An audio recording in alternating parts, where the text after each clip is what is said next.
It was one of Britain's bloodiest conflicts, wiping out 5% of the population. Why did brother turn against brother, and why did a once all-powerful monarch lose his head to the axeman? Today we're taking you back in time to the Civil War.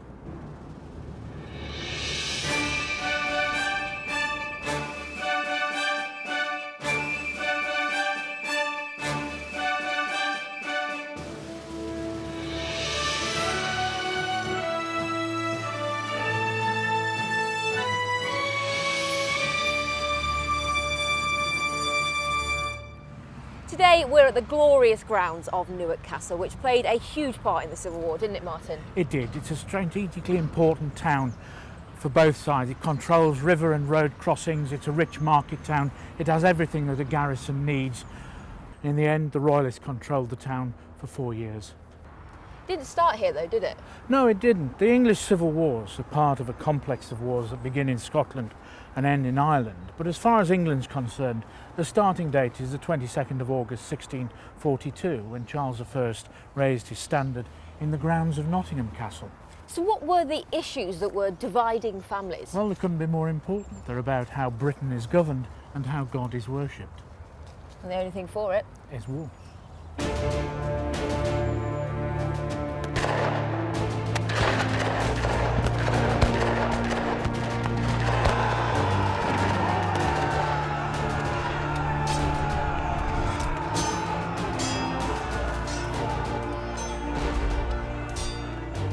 Well, someone who knows what life would have been like during this time for Nottinghamshire folk is author Stuart Jennings. Who, I understand, is lurking in the dungeons waiting for us. Apparently so. So tell us a little bit about, paint us a picture of what would have been happening here and around the castle at the start of the Civil War then. At the start of the Civil War, this was one of the significant stone buildings in the town, and so it was of utmost importance to the garrison and defending of the town. So although it's fortified, it's not a traditional castle. So these big stone undercrofts would have been places of importance for storing combustible materials, foodstuffs that needed to be preserved, anything that needed to be carefully monitored.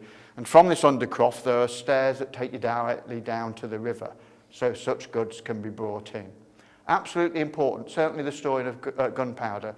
Virtually all the other accommodation in the town was timber framed.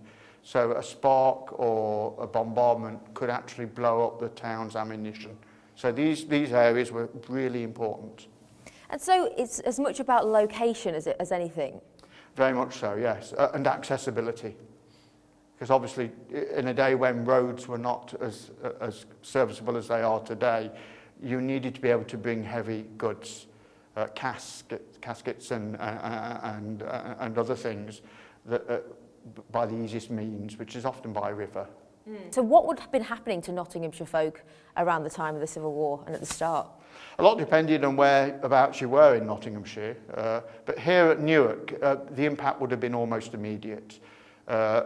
In November, after the Battle of Edge Hill, the town was garrisoned with 2,000 cavalry. Under Sir John Henderson, and of course there was not room in the castle to put these soldiers up. So almost immediately from the first battle, civilians would have had their homes shared with soldiers, large numbers of soldiers. And at times when the Royalist armies came under the Queen, under Prince Rupert, under Charles I himself, they would bring several thousand soldiers with them, and they too would need to be put up in people's homes. And some of them became soldiers? Yes, in 1643-44, the town decided to raise its own regiment to fight along the Royalist regiments here. There's wonderful records of it being equipped with matches, with pistols, and even with cloth to make the uniform. The Newark regiment wore blue. We know that from the bill of purchase for the cloth. The women would have also been set on. They would have been involved in the construction of the outer defences. These stone walls look impressive, but they're useless against cannons. So what happens from about 1643-44 onwards, they begin to build big earth banks and deep ditches further beyond the medieval stone walls. to deal with enemy artillery. And the women and the younger children would have been involved on a rota basis constructing those. And so what would have been happening in this room? This would have been the hive of activity of issuing stores out to soldiers garrisoned on the wall in the sconces. This is where you'd come to get your ammunition, where you'd come to get food for your company, and you'd probably come here. There'd be a desk set up as there is over there, and people would issue bills of request, and they would be signed and stored. Unfortunately, all of these have disappeared. The garrison records were destroyed before the town surrendered. But this would have been almost like the big supermarket of the Royalist garrison. Everything was issued through here. What would you have fancied taking from out of here then, Martyn? Oh, I'd have gone for the wine. I bet you would. Yeah. And maybe some of the weapons just to defend my house. As the war went on, the one thing that became very scarce was gunpowder. And the way in which gunpowder could be made in that circumstance was the use of saltpeter or literally urine. And so every civilian's toilet would be visited regularly and the soil taken away to be milled just a bit down the river into gunpowder. So even your toilets were under the control of the garrison. So your wee was ammunition? Yep, yeah. Wow. Yeah, which is good when you got all this wine, as Martyn had. Lots of weeing. Well, Stuart, you definitely get a sense of what it was like down here. But Martyn, I think there's something in particular that you could do that might help this. What have you got in mind, Kate?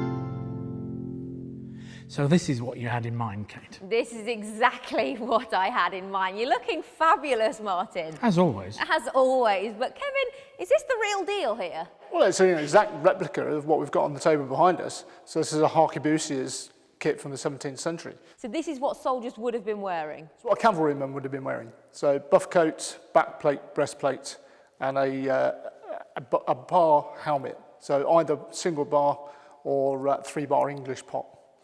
Martyn, it doesn't look the comfiest, I'm not going to lie. It's a little small for me, but though it's heavy when you put it on, once you're wearing it, the weight's gone. It's quite easy. The sword is much lighter than I would have expected a heavy cavalry sword to be. I'm terrified right now, Martyn. You watch your sword. That's okay, I know what I'm doing. And so, would they have seriously had much protection here? Yes, and they actually went down to less protection as the war went on. So they started off with very heavy cavalry, almost like the helmet that we've got behind us, which is particularly heavy if you pick that one up. Crikey, that is heavy. Wow. Now, we think that's a mix between the cuirassier armour, and you can see that the tail is fully articulated, which it gives this its name, the lobster pot helmet. So it's like a lobster's tail. Right. But it gets lighter. So the one that Martyn's wearing is much lighter. And as time goes on, they start to discard the back and breastplate and just wear the buff coat, which is what Martyn's wearing. He's offering his sleeve there at the moment. Which is this is the buff coat, yes, isn't it? Yeah, so thick leather. It's certainly going to protect you from a sword slash.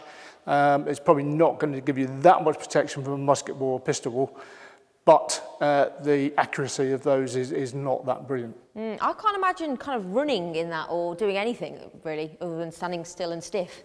Yeah, well, these are on horseback, so they're okay.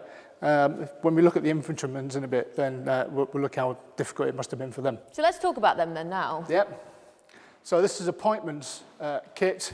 So backplate, breastplate, and what are known as tassets, which are leg protectors, and then the pikeman's pot helmet. And this is original. There are quite rare brackets on this as well. But again, as time went on, we got rid of the tassets. They were starting to ditch them into hedges because they were so heavy for marching across the country. It's almost like a fashion statement, these things on them, rather than kind of what works best in a war situation. Yeah, and you do see this. I mean, this armour, it's got very nice etching around. Can I pick that up? You can, and you'll get an idea of just how heavy the breastplate is. That is. And I'm seeing little markings in that. Yes. Now, what those are proof marks. This is a pistol ball. So what the armourer would do was fire a pistol ball at it beforehand to prove that it works before he sells it on to the person who's going to wear it. So it's making sure that it's going to work in action before before you actually wear it for, Would for real. somebody have actually had to test that out? Not whilst wearing it, I hope. No, it would have been done on a stand of some sort. And there are some suggestions that the armourers might have used less powder in the pistols just to you know, getting a full shot there. Okay. Well, I think, can you just talk me through some of these swords? Because it's only fair if Martyn gets to hold the sword that... Well, Martyn at the moment is holding a cavalry sword. So that's known as a mortuary sword. And what you're holding at the moment is known as a hanger. Now, it's based on a hunting sword, so you get the allusions to that through the bone and this curved shape, which would have been used more for butchering at one stage. But this is worn by both the pikemen and the musketeers. Something like this is quite rich, so this would have been an officer's sword. And there are suggestions that some of the hangers were as much used for chopping wood as they were for chopping people, basically. Right, okay. Well, I'll put that down before I do anything wrong. So who had the best kit then, would you say? Definitely the cavalrymen. I mean, the cavalrymen, they're the officers, they're the people that have the big horses, they've got the armour. But both sides are wearing the same thing at the beginning of the war. And this is part of the problem, is that you can't tell who's on which side unless you're wearing some sort of coloured sash, which discriminates whether you're on the good side or the bad side, depending on which side you're on. Are you a goodie or a baddie, Martyn? Definitely a baddie. I think you're quite happy here. Should we go and have a look at a few more things while he sits here and has a play? Play? I can't even scratch my nose in this. Well, see you all when we come back.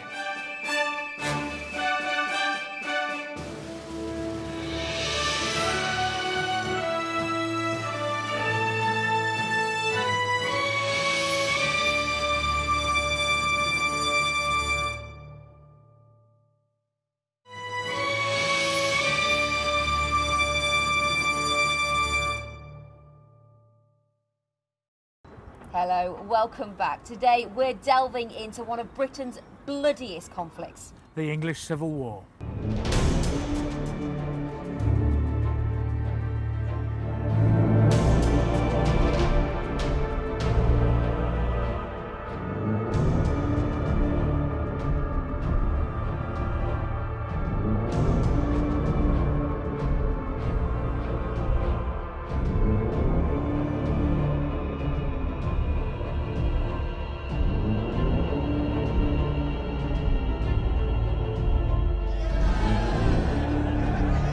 So far we've heard about how Newark played a huge role in the Civil War, but there were some key characters as well, weren't there? Some key local faces. Yeah, John Twentyman was one who kept a diary. We've got Hercules Clay, whose house was destroyed during the Second Siege, and there's memorials to him throughout the town. And one chap in particular, Francis Hacker. Who was he then? He was one of three brothers. He was born in East Bridgeford. His mother died when he was young, and his father remarried and had two younger sons, both of whom went on to become staunch royalists during the Civil War. Right. One lost his life in a skirmish at Colston Bassett. Roland lost a hand in the defence of Newark during the sieges of Newark.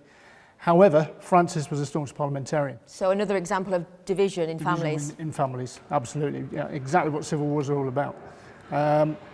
But Francis, he escorted the king to the scaffold on the day that he was executed in 1649. Wow. But we do have something of his, which helps to tell us that story. Okay. Is it here? It is. What is this then? So this is Francis Hacker's buff coat. As I said, he escorted the king to the scaffold on the day he was executed. And then in 1660, when Charles II came back to the throne, he went after the regicides of the people who were involved in his death, his father's death. And one of those was Hacker. His wife had kept the death warrant at home, and she produced it in the hope that it would show that he was just a soldier doing his duty, but it signed his death warrant effectively. The only good thing for Hacker was that he was allowed to be hung rather than hung, drawn and quartered. Still not a great end, is it? Not a great end at all. Well, on that lovely note of death, shall we have a look at some of the parish registers? Absolutely, which tell us the story of the plague which devastated the town. Amazing. Well, hopefully we can find Martyn. Maybe he's wiggled his way out of that armour. There you are. Where have you been? I've been looking at these tokens In order to pay people, or at least give the impression of paying people, late in the war when cash wasn't coming into the garrison, they produced their own coinage. No way. And these are 30 pennies and 6 pennies, adding up to 3 shillings in total. What would have that bought you then? It would have bought you an awful lot. At that time, you times it by, on one calculation, about 147 times in order to get current value. Have you ever held one of these or seen one of these before? Not a real one, no, but I have Wow. seen reproductions of them and I've seen them on display. Kevin, make sure you get these back at the end of the I day. will I know do. what he's like. I'll be checking his pocket. Are these the registers you were talking about? Yeah, these are the registers. So this is the East Stoke Parish Register for 1645 and 1646, only part of 1646. But you can see how few burials there were in 1645. All of these from 1646, and it adds up in the end to 159 deaths. Each one with a cross is a plague death. Wow. And this is bubonic plague, which we think may have been brought by some of Prince Rupert's troopers when he came up in October 1645 for his quarrel with the king, and then that lay dormant over the winter. And so, who are these people? Are these all Newark people? It's East Stoke Parish, but at that stage Newark Castle was part of East Stoke Parish. Right. There were two types of disease really. There was typhus normally over winter, which was because people lived so closely together, and lice spread over winter. That tended to affect more adults. Bubonic plague, when it hit, was affecting everybody. So it hit the whole population. The population of Newark took about 150 years to recover.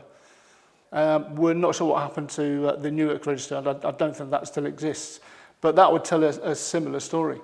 What is interesting, though, is that we know that a lot of military men must have died. And yet in the registers that we do have for Newark Church, there are only 20 officers and 8 men recorded. So where are all the rest? Where are all the plague pits that contain all those other bodies? So presumably they could still be found at some time. They could, yeah. I have my own theory. Go on. Which is? The school, the Mount School, has got a playing ground that has been untouched. Now we know that there were plague pits on Appleton, and this is Appleton Gate. That's my theory.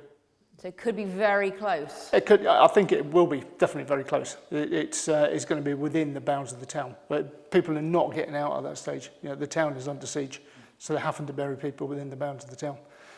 We do have a tract which was published 5 days after the siege ended, Wow. and talks about the King's March with the Scots and the capturing of a great piece of ordnance called Sweetlip, which was a 32-pounder. But the bit that is most relevant to what we're talking about at the moment is there's a passage which says that, and truly it has become a miserable, stinking, infected town. I pray God they do not infect the countries and towns adjacent. But they did.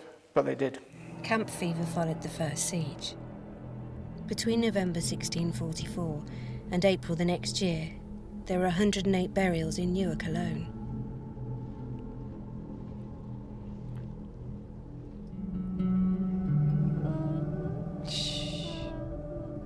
My love. Plague arrived in Newark at the end of 1645, and it was actually brought into the town by soldiers that arrived here with Prince Rupert. He'd surrendered the city of Bristol, and at the surrender of the city, plague was running riot there.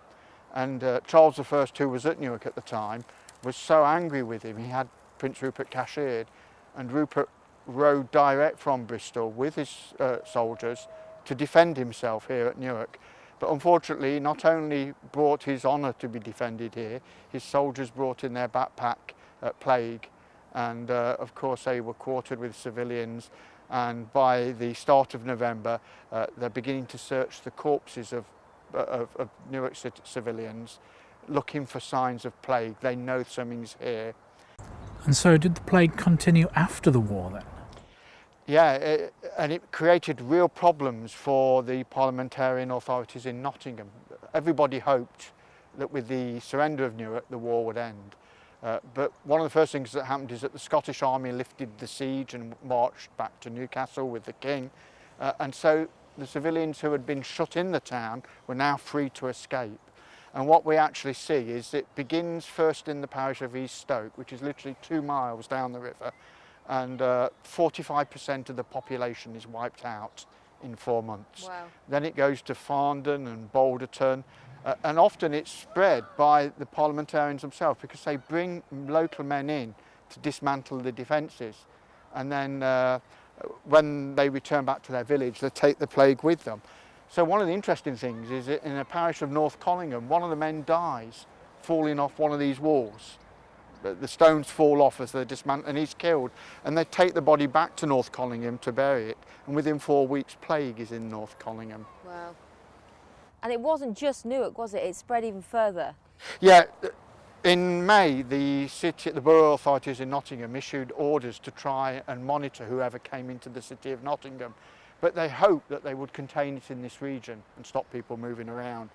But at the end of August and the start of September, it appears in Bingham, which is very close to Nottingham. And at that stage, the authorities take the staggering decision of cancelling Goose Fair, one of the major fairs, market fairs in Nottingham. How dare they? Yeah, so 1646 was the first year on record where there's no Goose Fair.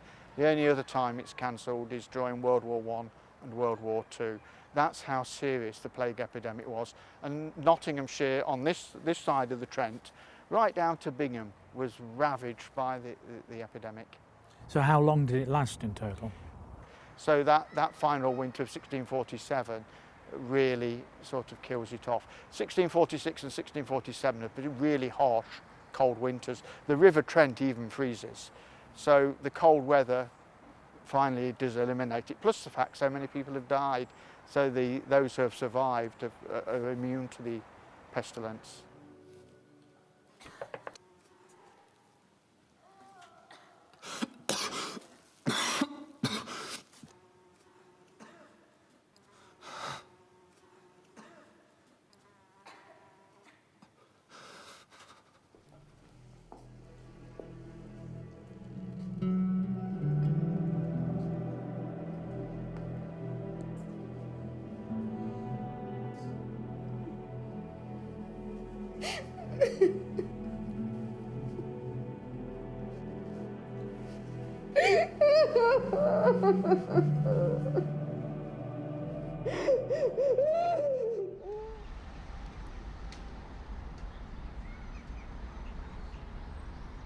It ended in Newark in May 1646.